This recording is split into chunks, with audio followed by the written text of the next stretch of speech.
Hello, my name is Roger Alfred Yoron Modi. I'm the producer and the host of the weekly review, making sense of relevant topics and news. It's a program of Sawasawa Network.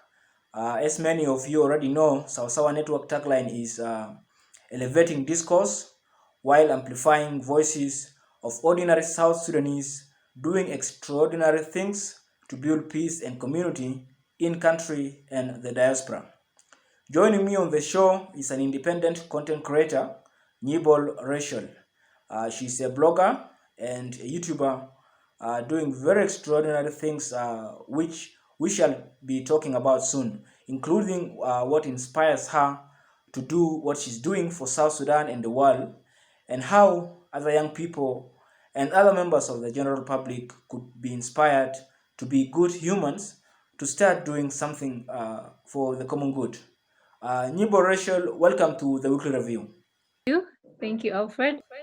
Uh, to start with, tell our audience in brief the inspiring work you have been doing for quite some times on your blog and on YouTube uh, as a freelance and independent content creator, including the categories of issues you create awareness on. Your pardon? Uh, I was asking that you tell our audience in brief the inspiring work you have been doing for quite some time at the moment on your blog and on YouTube as a freelance independent content creator, including the categories of issues you create awareness on. Oh, Alfred, thank you for the question. My name is Nyibol Racheal, and I am a YouTuber. I run a YouTube channel called Mental Health with Nyibol, where I talk about mental health challenges, things like depression, anxiety, post-traumatic stress disorder, and some other things like that really affect our mental health, like some like major mental health challenges facing the youth. And I am also a blogger. I write basically about sexual reproductive health and mental health. And then in the future, I'm looking into also bringing in more about cardiovascular health that's related to the heart. Yeah, and okay, I'm an author. I have done 3 books. I've published 3 books. One is called A Fight Worth Taking. Another one is called If Only I Had Known. And the third one is called Now That I Know. That's briefly about myself. Before we get into details, tell us what inspired you to start all those work and what do you intend to achieve through what you are doing as this independent content creator? Well, that good question, Alfred. Well, what really inspired me was the love to share information, the love to share knowledge. Well, actually, I really took these things very seriously sometime back last year, when like my first day at school, like in medical school, I entered class and it was like the class of psychology. And after that class, I felt so, I don't know, like there's so many things, let's say there's information, there's knowledge I know that I have access to. And I know not everyone has access to that, or not everyone is going to take it so seriously. So really what inspired me was the love to share this information. Like, yes, I have information and it can help somebody else out there. And if we always want to see change, but until I felt like I had what inspired me, the fact that I want to be part of the youth that positively impacts the lives of other youth.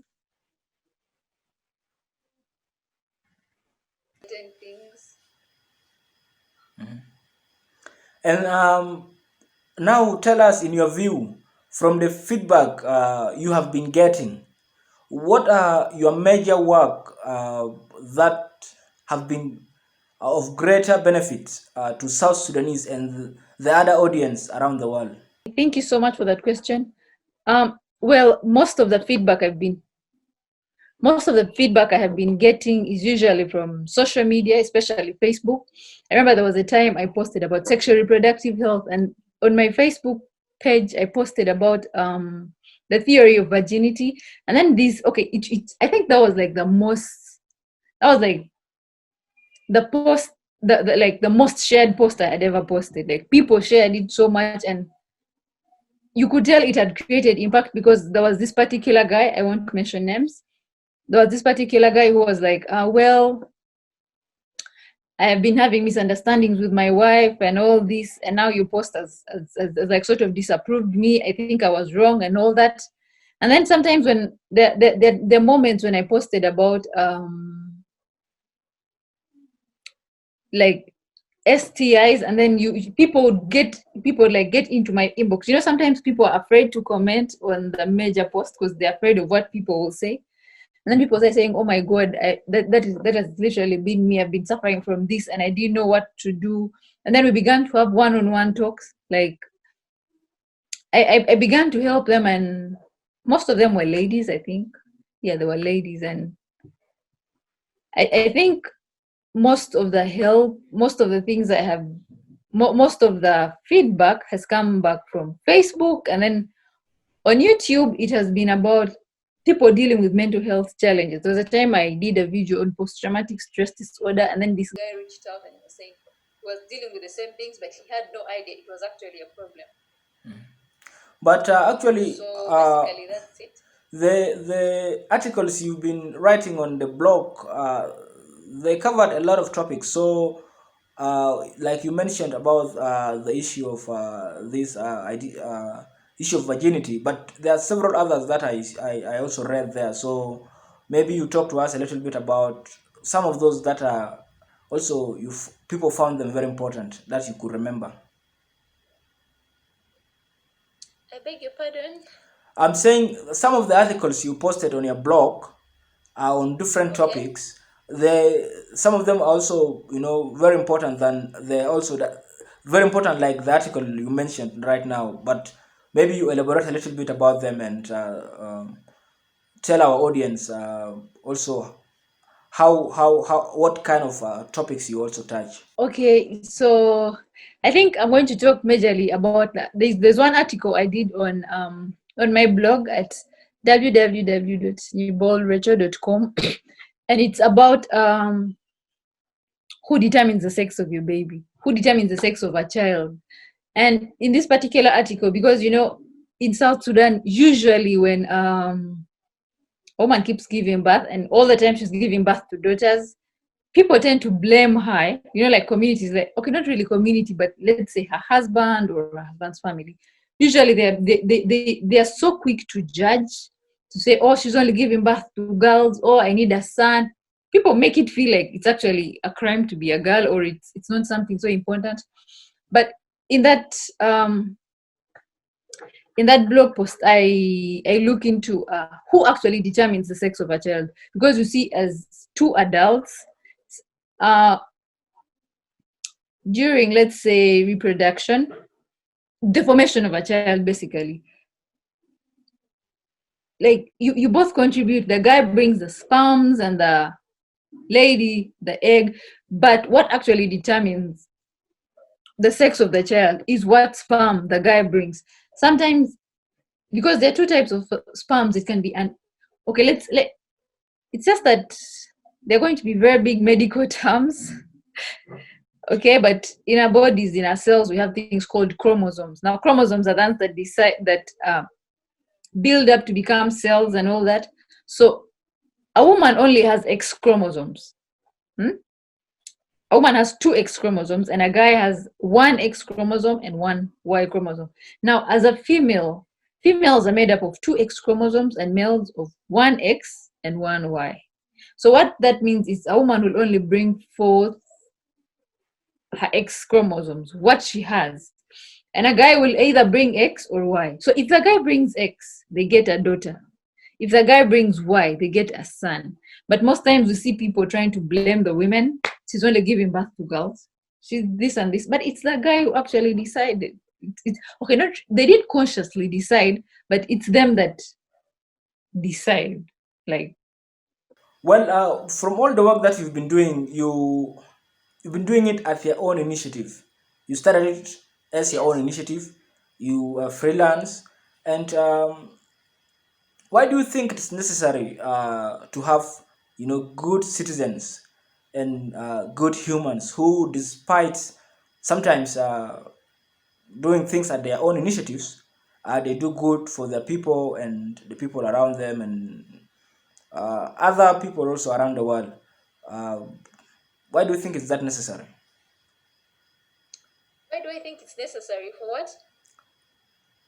I'm saying, given that you started all this thing at your own initiative and you're helping the people out there, why do you think it's necessary to have good citizens and good humans to be doing things like that? And despite it is their own initiative as individuals, but also helping the wider public. I don't think I get the question. You're saying, why do I think it's good for people to be supported, or what? I'm saying, why do you think it is important for just young people and people in general to be doing what you're doing at their own initiatives and helping the public and helping the Yeah, now I get you. Well, why it's important is it helps us create the impacts we want to see, the positive impacts. If we want to see a better community, if we want to see a peaceful community, if there are things we want to see done, or if there are things we hate, there is nobody else that's going to do it apart from us. So you just have to take the initiative. We should get over trying to say the government should do this, or UN should do this, or UNHCR should do this. We need to take the personal initiative so that we see positive change. It's so much, it gives you so much joy to see that there's been a positive impact created. There are less mental health cases, or people are coping with them better. And for you to know that it's because of it, because you took a part in all those things, it gives you so much joy. And the more we do this as people, like as individuals, as a student, as a teacher somewhere, as a doctor somewhere, the more each of us gets something positive to do to impact in other people's life, the better our lives will be. If we want to see a better world, we have to create it. It cannot be created for us, and we have to take personal initiatives to do that. there's relations between healthy societies and peace. I beg your pardon? I'm saying, so you see that in your view that there is a relationship between healthy societies and also peace. My view on healthy societies and peace? I'm saying, from what you have said, you see that there is some kind of relations between having healthy societies and peaceful societies. Yes, of course, because we cannot have a healthy society if we don't have peace. That cannot happen. We need peace to have a healthy society. And yet, actually, we can actually have a peaceful society without a healthy society, but we cannot have a healthy society without a peaceful society. So it takes courage. It takes us to work as a team, because peace is very important for health, and also health is very important for peace. Okay, I think they work hand in hand. Peaceful, for there to be a healthy community, we need to have peace. And how do you think this kind of work you do could be supported, promoted, encouraged, and even made attractive for more South Sudanese and other citizens of the world? Where this work can be promoted is if we share information. You see, as a writer, sometimes or let's take the example of my YouTube channel. As a YouTuber, it's my dream to help impact people's mental health positively. It's my dream to help people cope better with mental health. But you see, if I have 10 people that I'm helping out on YouTube, and if I am helped, like if I get help, and someone like media houses like Sawa Sawa is like, if they share their information, we get to create bigger impacts together as a team. You get, like, initially I've been trying to help 10 people, but because Sawa Sawa is like it's creating awareness about what I do, more people are going to be helped, and in the long run we get a better community. And I think another way this can be supported, especially for every freelancer, is if their works are bought at some point, because as a freelancer sometimes it's these things that we do that keep us going. Sometimes you want to do bigger things, but you do not have the financial ability to do it. But if bigger media houses, if newspapers, if TVs, if they like find a way to these people and maybe buy some of their contents and maybe sponsor some of their contents, they are able to do bigger things. So it's really important to help people. It's the best way you can help someone is you can help a freelancer, like small content creators, is sharing their content, buying some of their content, and generally encouraging them. Like the way Sawasawa you have done. Thank you so much, Alfred. You're welcome. And what would you tell other young people out there who would want to join this freelancing or blogging or vlogging, becoming a YouTuber, content creator? What would be your advice to young people would be, please, young people, do not wait for someone to come and tell you, you need to do this, you need to do that. The truth is, we have so many problems already around us. We have so many challenges around us. You just have to look around yourself and ask, what can I solve? Look at a problem and ask yourself, what can I solve? Maybe it's what's a problem? We're different. Like we have a different thinking process, and most of the times is we may not have the motivation sometimes when we want to start something, but you don't need all the motivation in the world. You just need to see a problem, and you don't need to have all the answers before you start. I know as young people, most of us have big dreams, want to achieve big things, but to achieve big things, you don't just wake up one morning and achieve big things. You start from where you are with what you have. There's no way you're going to wake up one morning and then start inspiring kids in another part of the world or in another part of the country when you haven't done the small things around you. So start where you are with what you have, and maybe the best thing you can do is like pick inspiration. Every time I listen to BBC, I get a lot of ideas because, and one thing about BBC is they share like stories about young people changing their world, stories about someone can be 15 years and they had like a very big innovation. I'm like, oh, I have no excuse. There is no excuse if you have a smartphone. There's no excuse as long as you have your hands, you have your brain. If you're not disabled, there are lots and lots of things you can do, and you just have to start from where you are with what you have, and look out for other people. I think the most challenging part is when, as young people, we see someone has achieved something and then we think of, oh, I'm better than them. Why do they think they're better than me? And know that sometimes we need to learn from each other as young people. We need to look at, oh, what has Alfred achieved? I want to achieve what Alfred has achieved. How can I achieve what Alfred has achieved? And then you go to that person, ask. Let's find a way to network. Let's find a way to mentor ourselves. We don't have to always go for the big people to mentor us, although that's not a bad idea. But sometimes your mentor can be someone in your circle who has achieved something that you personally would want. Today I was watching some videos on YouTube about young people like trying to create impacts, and then there's this boy from, I think, Cote d'Ivoire, and he said one time he was reading the news, and then they were like, Cote d'Ivoire still imports poultry, and he's like, what? This is my chance. And he used that chance. Now he runs a very big organization, and all that started with just like that idea of trying to solve a certain problem. And he's a young person. I felt really inspired, and I felt, oh, I really have no excuse. There's so many problems around, and we can be able to solve them as long as we are open-minded, as long as we want to solve these things. So please do not fear. Do not give. By the way, there's fear. People are so afraid of failing. You're like, oh, what if I start and they don't work out? Mm-hmm. People, it is okay even if it doesn't work out.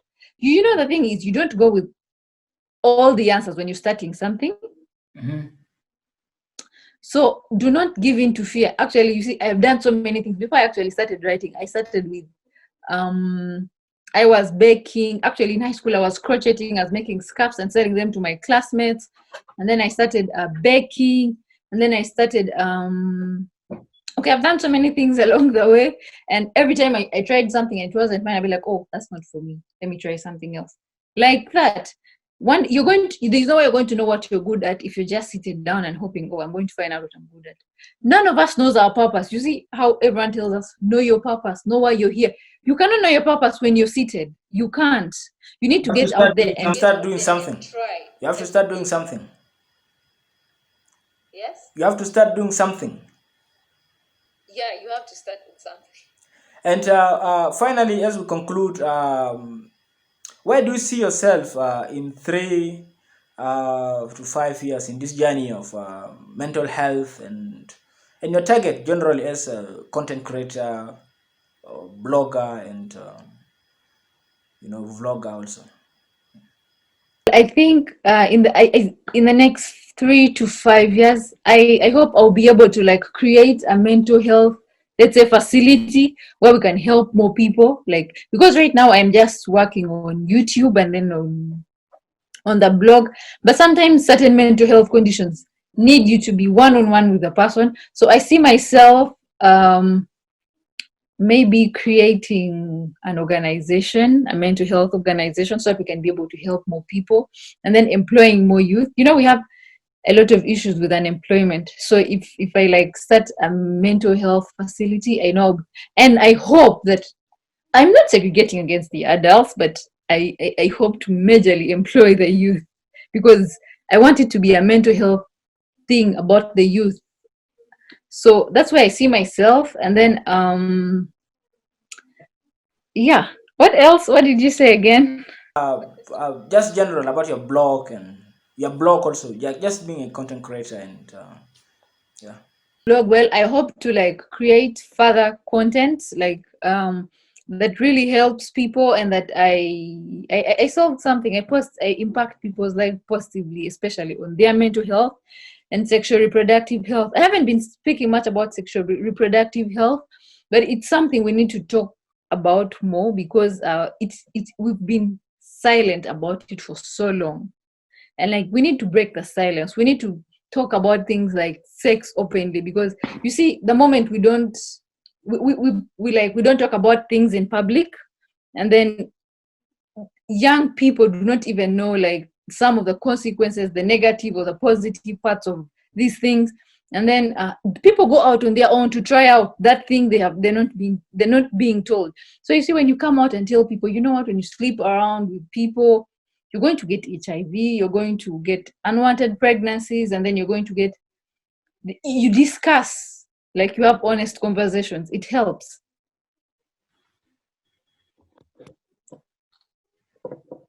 Well, finally, just tell our audience where they can get your content. My content on YouTube, I run a YouTube channel, and it's called Mental Health with Nyibol.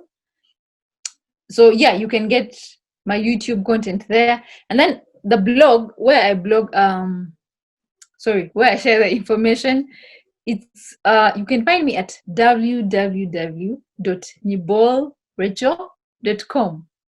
That's www.nyibol. Nyibol is Nybol, then Rachel is without space and in small letters. Rachel is RACHEAL.com. Nyibol Racheal, it was a great pleasure having you on the weekly review. We will keep in touch, and then see whenever there's something relevant we would like to share with our audience. We will always